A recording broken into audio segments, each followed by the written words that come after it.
Salut tout le monde et bienvenue dans cette nouvelle revue de presse. Miles Lewis Kelly a marqué l'histoire en devenant le plus jeune buteur pour l'Angleterre lors de ses débuts, offrant un premier succès à Thomas Tuchel contre l'Albanie.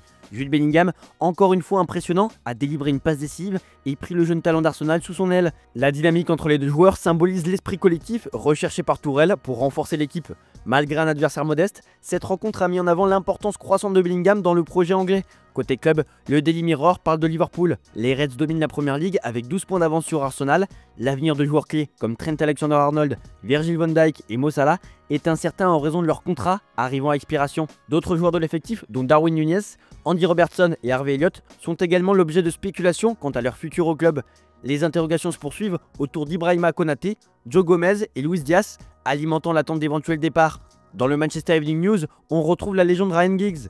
L'ancien joueur de Manchester United évoque l'importance de conserver les jeunes talents au sein du club mancunien. Car oui, Garnacho et Mainoo suscitent l'intérêt de grands clubs. Face aux contraintes du PSR, United pourrait être tenté de vendre. De son côté, Nicky Butt souligne que le club a été mal géré financièrement pendant des années, ce qui menace l'avenir de jeunes stars. Un sondage révèle que 61% des fans veulent garder Mainoo, mais 71% accepteraient une vente en 2026 sans un nouvel accord. En Espagne, une étoile est en route. Dean Ocean a impressionné pour ses débuts avec l'Espagne, jouant comme un vétéran malgré un contexte défavorable. Son calme et sa qualité ont conquis coéquipiers et supporters, tandis que son jeu ne passe pas inaperçu. Face à Memphis Depay, il a montré ses griffes, alliant solidité défensive et aisance balle au pied. Avec l'absence de Koubarsi pour blessure, une place pourrait s'ouvrir pour lui en sélection. Chez As, on révèle que Ocean et Zubimendi sont dans le viseur du Real Madrid. Le club madrilène suit de près les deux joueurs après leur performance remarquée avec l'Espagne à Rotterdam. C'est le joueur que chaque entraîneur aimerait avoir, a déclaré Xabi Alonso à propos de Zubimendi, ciblé pour renforcer le milieu après le départ de Kroos. De son côté, Ocean, jeune et prometteur, correspond parfaitement à la politique de recrutement madrilène. Madrid devra cependant composer avec la concurrence d'Arsenal pour Zubimendi et une clause de 50 millions d'euros pour Ocean. Dans l'actualité du Real Madrid, gros retournement de situation pour Raúl Asensio. Il était bien parti pour prolonger son contrat jusqu'en 2030 avec son club formateur, mais les graves accusations dont il fait l'objet pourraient tout remettre en cause. L'affaire n'est pas du tout à prendre à la légère car il risque jusqu'à 5 ans de prison s'il est reconnu coupable des faits. En attendant son procès, il est pris à partie dans tous les stades de Liga et vivrait assez mal la situation.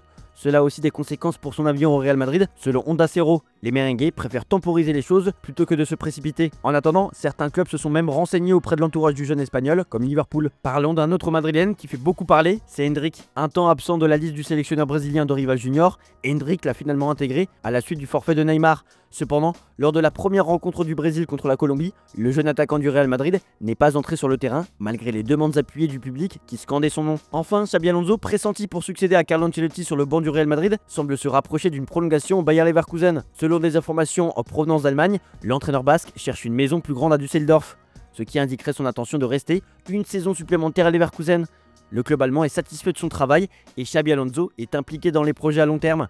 En parallèle, l'avenir d'Ancelotti au Real Madrid dépendra des résultats de la saison, notamment des titres remportés. On reste en Espagne avec de l'actualité autour du FC Barcelone. Selon le Mundo Deportivo, le FC Barcelone cherche à renforcer son aile gauche. Conscient de la pénurie à ce poste, plusieurs options sont sur la table, dont Luis Diaz, Leao, Nico Williams et Lookman. Le club doit cependant naviguer avec des contraintes de fair play financier, tout en gérant les rénovations salariales de joueurs comme Yamal, Koundé et De Jong. Luis Diaz, très apprécié par Deco, serait une priorité, bien que Liverpool demande un prix très élevé. D'autres joueurs comme Lookman pourraient devenir des cibles en fonction des besoins et de la situation financière cet été. Mystère Gavi. Après un retour en force en début d'année, Gavi a subitement disparu du 11 de départ, suscitant des interrogations. Flick assure que c'est l'un des meilleurs joueurs, évoquant une gestion prudente après sa grave blessure. De son côté, Gavi balaie les rumeurs. J'ai signé 5 ans au Barça et je vais les remplir. Malgré tout, sa faible présence en club lui a coûté une place en sélection, une situation qui intrigue. On part en France pour retrouver Franck Ribéry qui a livré un long entretien au journal L'Équipe. J'aime la France, mon pays. Il y a eu des situations pas faciles. J'ai fait des conneries, je le sais, mais qui n'en fait pas? Il y a eu des injustices aussi. J'ai surtout été critiqué par des personnes qui ne connaissent pas le foot de l'intérieur, s'est confié Ribéry, avant de parler de sa relation avec Zidane. On a toujours eu un bon rapport, il reste comme un grand frère, mais on fait des scénarios. Déjà, on ne sait pas exactement si ce sera lui après. Je le lui souhaite parce que Zizou est le meilleur qui puisse arriver au bleu. L'ancien joueur du Bayern est aussi revenu sur l'injustice du Ballon d'Or. J'ai tout eu sauf ça cette année-là. La Ligue des Champions, le doublé Bundesliga Coupe d'Allemagne, le championnat du monde des clubs, le titre de meilleur joueur européen, c'était l'année parfaite. Je ne pouvais pas faire mieux. Ce Ballon d'Or restera à jamais une injustice, a-t-il expliqué, en précisant qu'il était incompréhensible que le scrutin ait été prolongé de plusieurs jours alors qu'il était en tête des votes. Enfin, il révèle qu'il n'est pas passé loin de se faire couper la jambe. J'ai eu de plus en plus mal au genou. Puis les examens ont révélé que je n'avais plus de cartilage. Puis j'ai eu une grosse infection près de 5 mois après. Pendant 2 mois, j'ai pris des comprimés. On a enlevé la plaque, l'infection m'avait rongé. C'était tellement grave que j'avais des trous dans la jambe. J'avais chopé un staphylocoque doré. Je suis entré aux urgences à l'hôpital en Autriche pendant 12 jours. J'ai vraiment eu peur. On aurait pu me couper la jambe. Ça fait froid dans le dos, mais Ribéry s'en est finalement bien sorti. Parlons désormais des espoirs avec un trio dévastateur comme le titre l'équipe. Triplé pour Hugo Ekitike, 2 passes décisives et un but pour Ryan Cherki, 2 passes décisives pour Wilson Odobert. Les Bleuets ont régalé contre l'Angleterre en l'emportant 5-3. Cherki était à la baguette et a impressionné tout son monde sur les réseaux. Tout le monde veut le voir chez les A. Dans l'équipe, on parle aussi de Mbappé, un cycle à briser. Le Madrilène n'a plus marqué avec les Bleus depuis 6 matchs, ce qui lui est déjà arrivé par le passé. Mais il n'a pas connu plus longue série. Son dernier but remonte à juin 2024 contre la Pologne. Il reste tout de même investi dans le jeu et impliqué dans le vestiaire depuis son retour en sélection.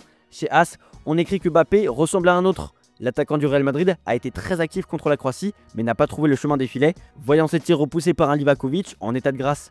Avec seulement 2 buts en 13 matchs, il traverse une période compliquée en sélection. Demain à Saint-Denis, il devra se montrer plus décisif pour relancer les Bleus. En Italie, Thiago Motta semble proche de la sortie à la Juventus, avec un divorce qui pourrait s'étirer sur plusieurs jours. Malgré un soutien public du club, les mauvais résultats récents fragilisent sa position. Roberto Mancini apparaît comme le favori pour lui succéder, potentiellement avec un contrat de 4 mois renouvelable en cas de qualification en Ligue des Champions. D'autres alternatives sont étudiées, dont Igor Tudor et même l'hypothèse Zidane. Kenan Yildiz, qui a brillé avec la Turquie et qui est un atout clé pour la Juve dans la course à la Ligue des Champions, est dans une phase d'incertitude. Son avenir reste incertain, car en cas de non-qualification européenne, le club pourrait être tenté de le vendre. Son profil est très apprécié en Première Ligue, où plusieurs clubs surveillent sa situation. De son côté, l'AC Milan envisage un duo Paratici-Allegri, reformant ainsi l'association qui a marqué la Juventus.